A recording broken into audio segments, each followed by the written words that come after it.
నమస్తే సార్. నమస్తే అండి. సార్ చాలా ప్రాబ్లమ్స్‌కి సొల్యూషన్ ఉంది కానీ, ఈ గ్యాస్ట్రిక్ ఇష్యూ వచ్చిందంటే దీనికో పట్టాన తగ్గదు. ఆ! దీనికసలు సొల్యూషనే లేదు అని అవును. చెప్పి ప్రతిరోజు కూడా ఈ గ్యాస్ రిలేటబుల్ టాబ్లెట్స్ ఏవైతే ఉన్నాయో అవి వాడేస్తూ ఉన్నారు. బట్ దానివల్ల ఎన్ని సైడ్ ఎఫెక్ట్స్ ఉన్నాయో చాలా మందికి తెలిసినప్పటికీ ఈ సమస్య నుంచి ఎంత ఇబ్బందికరంగా దీనికి వాడుతూ ఉన్నారు. అవును. సో, నిజంగా దీనికి పరిష్కారం లేదు అంటారా? గ్యాస్ట్రిక్ ఇష్యూస్‌కి చాలా సింపుల్ పరిష్కారం ఉందండి. ఫస్ట్ మనం డిస్కస్ చేయాల్సిందేంటంటే, అసలు గ్యాస్ట్రిక్ ఇష్యూస్ ఎందుకొస్తున్నాయి? హ్మ్. సో, మనము ఎవరినడినా అడిగినా ఒక 100 మంది అడిగితే ఆల్మోస్ట్ 80-90% మందికి గ్యాస్ట్రిక్ ఇష్యూస్ ఉన్నాయనే చెప్తారు. చెప్తారా? అవును. ఈ గ్యాస్ట్రిక్ ఇష్యూస్ ఎందుకున్నాయంటే వాళ్ళే ఆన్సర్ ఇస్తారనమాట.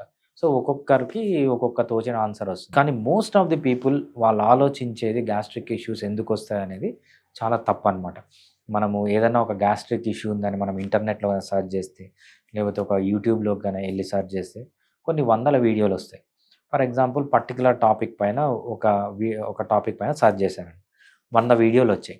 100 వీడియోల్లో ఆల్మోస్ట్ 99 వీడియోలు ఫేక్ వీడియోస్. చేసిందంతా ఫేక్ డాక్టర్లు, నాలెడ్జ్ లేని డాక్టర్లు, సోషల్ ఇన్ఫ్లుయర్లు, దొంగ బాబాలు, ఎవరైతే మెడికల్ ఫీల్డ్‌కి సంబంధం లేని, హ్మ్. ఏమీ తెలియని వాళ్ళు వీడియోస్ వల్ల చూసి ఈ ప్రాబ్లమ్స్ అన్నీ వస్తున్నాయన్నమాట.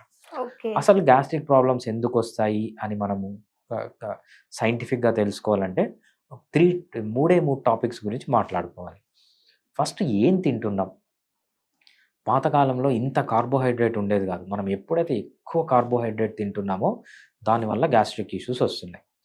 పాతకాలంలో ఎలా తినేవాళ్ళు? మేబీ వారానికి 2 పూటలో, 3 పూటలో లేకపోతే 4 పూటలో ఫుడ్ దొరికేది వాళ్ళకి. రోజుకు 4 పూటలు గాదు. ఇప్పుడేం జేస్తున్నారు?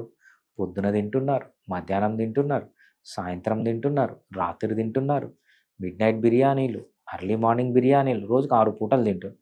ఈ 6 పూటలు తినేది కామనా అంటే దీంతో పాటు మధ్య మధ్యలో కాఫీలు, బిస్కెట్‌లు, చాక్లెట్‌లు, కూల్ డ్రింక్‌లు, పిజ్జాలు అంటే మనిషి 24 అవర్స్ తింటూనే ఉన్నాడు. అంటే హ్మ్. వేళాపాళా లేకుండా తి తింటున్నాం. ఇన్ని సార్లు తినడం వల్ల ఈ గ్యాస్ట్రిక్ ఇష్యూస్ అనేవి వస్తున్నాయి. ఓకే. సార్ తినకపోతే కూడా గ్యాస్ట్రిక్ ఇష్యూ అంటారు కదా! అదే చెప్తున్నాగా. హ్మ్. అది పెద్ద అపోహ. తినకపోతే గ్యాస్ట్రిక్ ఇష్యూస్ వస్తున్నాయనేది పెద్ద అపోహ. హ్మ్. ఎప్పుడైతే ఇంత ఫ్రీక్వెంట్‌గా తింటారో అందువల్లే వస్తాయన్నమాట. చాలామంది ఏమనుకుంటారంటే తినకపోతే వస్తాయని. అదొక పెద్ద మిత్ అన్నమాట. మరి ఇంటర్నెట్ ఓపెన్ చేసి చూసినా ఈ ఈ ఈ గార్బేజే ఉంటది. తినకపోతే ప్రాబ్లమ్ వస్తుంది. తినకపోతే ఎప్పుడు ప్రాబ్లమ్ రాదు. ఇన్ని సార్లు తింటేనే ప్రాబ్లమ్ వస్తుందన్నమాట. హ్మ్. ఇది first point. Multiple times, multiple ఫ్రీక్వెన్సీగా తినడం అనేది. ఫస్ట్ పాయింట్ ఏమో ఎక్కువ కార్బోహైడ్రేట్, చెత్త అన్‌నాచురల్ ఫుడ్, ప్రాసెస్డ్ ఫుడ్ తినడం అనేది ఫస్ట్ పాయింట్. సెకండ్ పాయింట్ ఫ్రీక్వెంట్‌గా తినడం. థర్డ్ పాయింట్ ఏంటంటే, మనము మన బయోలాజికల్ రిథమ్ అంటామనమాట. బయోలాజికల్ రిథమ్ అంటే మీనింగ్ ఏంటంటే, మనం ఏ టైంలో తినాలి, ఏ టైంలో పడుకోవాలి, ఏ టైంలో ఎక్సర్సైజ్ చేయాలి అనేది బయోలాజికల్ రిథమ్. ఓకే. మన బయోలాజికల్ రిథమ్ ప్రకారం చాలా సైంటిస్ట్‌లు, సచిన్ పాండా అని మనకొక సైంటిస్ట్ ఉన్నారు. ఇండియన్ ఆయన యూఎస్‌లో ఉంటారు. ప్రపంచంలో ఉన్న సైంటిస్ట్‌లందరూ అతన్ని ఫాలో అవుతారు. ఆయన చెప్పేదేంటంటే, ఫుడ్ అనేది మనము మార్నింగ్ 11:00 నుంచి ఈవినింగ్ 6:30 లోపలే తీసుకోవాలి. 11:00 కంటే ముందు, 6:30 కంటే తర్వాత తీసుకోకూడదని క్లియర్‌గా ఆయన సైంటిఫిక్ ప్రూఫ్‌తో పాటు చెప్పాడనమాట.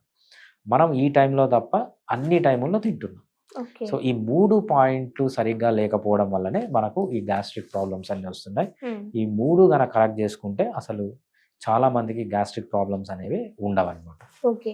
అంటే మీరన్నారు సార్ హ్మ్. టైమింగ్స్ అనేది సెట్ కావట్లేదు. ఆ విధంగా తినట్లేదు అని. హ్మ్. అంటే టైమింగ్స్ అంటే మనం ఏ విధంగా బ్రేక్‌ఫాస్ట్, లంచ్, డిన్నర్ ముగించుకోవాలి అంటారు? రైట్. అదే చెప్తున్నాను. మనం ఎంత తక్కువ తింటే అంత మంచిది. హ్మ్. ఎంత ఫ్రీక్వెన్సీ తగ్గిస్తే అంత మంచిది. Okay. So, different people different type of follow అవుతారనమాట. కొంతమంది 12/12 అంటారు. కొంతమంది 8/16 అంటారు. అంటే 8 అవర్స్ తినండి, 12 అవర్స్ ఫాస్టింగ్‌లో ఉండండి. సచిన్ పాండా ప్రకారం ఆహ్, ఆయనే గాదు, మనం చేయాల్సిందేంటంటే 11:00-6:00 మధ్యలో తిని స్టాప్ చేయాలి. మేబీ 1 మీల్ ఏ డే చేస్తే చాలా మంచిది.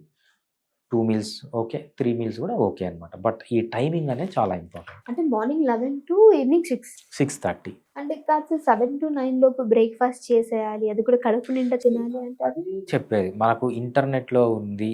అవన్నీ తయారు చేసింది ఎవరు? ఈ గైడ్‌లైన్స్ ఇచ్చిందంతా ఎవరంటే దొంగ బాబాలు, దొంగ డాక్టర్లు, నాలెడ్జ్ లేని డాక్టర్లు, సోషల్ ఇన్ఫ్లుయెన్సర్లు వాళ్ళ వల్లనే ఈ ప్రాబ్లమ్స్ అన్నీ వచ్చాయి. ఓకే. రైట్? మనం సైంటిస్ట్‌ని ఫాలో కావడం, ఈ లాజిక్‌లు వదిలేసి ఈ మ్యాజిక్‌లు వదిలేసి లాజిక్‌తో ఎవరైతే సైంటిఫిక్ డాక్టర్స్ ఉన్నారో వాళ్ళని ఫాలో అయితే ఏ ప్రాబ్లము ఉండదు. సో, మార్నింగ్ పొద్దున్న లేసి ప్రపంచంలో ఏ జంతువు అన్నం తినదు మనిషి తప్ప. హ్మ్. అందుకే ఆ జంతువులన్నీ అంత హెల్తీగా ఉంటాయి. మనిషి ఇంత అన్‌హెల్తీగా ఉంటాడు. Okay. Thank you so much sir. చాలా మంచి ఇన్ఫర్మేషన్ ఇచ్చారు. Thank you. థాంక్స్ అండి.